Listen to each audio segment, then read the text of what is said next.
I'm Carl Scani, 21 years old, and I will going to share with you about my personal life, where I came from, our family's unique traditions, and how these things influence me to become a person I am today. In Mapantag, Barangay Science, Mati City, Davao Oriental. I have two siblings and I am the eldest one. My mother's name is Marilyn Kane and she's a housewife, and my father's name is Ronald Cantillos. He is a laborer. Simple and unique type of a person. I have a lot of friends in different circles. My hobbies is playing sepak takraw, and in this field I totally excel. These things helps me to boost my confidence and to ease my stress, and I feel relief every time I do these things.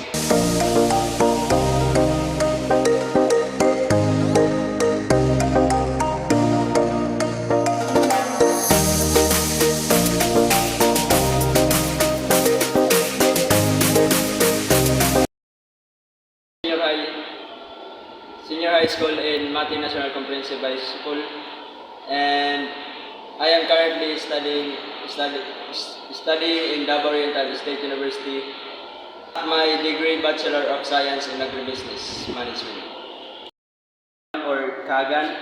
The name came from the native word Kaag, which means fellow, and the other meaning is to inform or secrecy, because they are the people who bring the news and warn their neighboring tribes, the Mansaka and Mandayas, on any types of attacks from the other ethnic groups. Family's unique tradition. It seems that about half of the entire group of Kalagan came under Islamic influence until this time, and we are still preserving the practices, beliefs, and religions.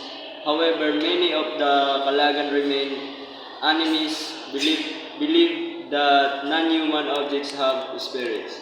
Today, many are still ethnic religionists, believing in the tradition and religions of their ancestors.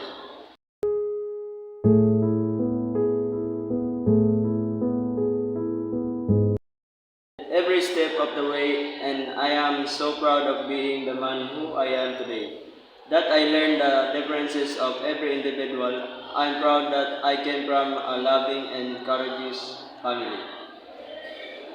That helps me to accept different perspective of life. I have seen a lot of good things because I am surrounded by good people that makes me better person for myself, my family, and society. I hope you learn something, and thank you for watching.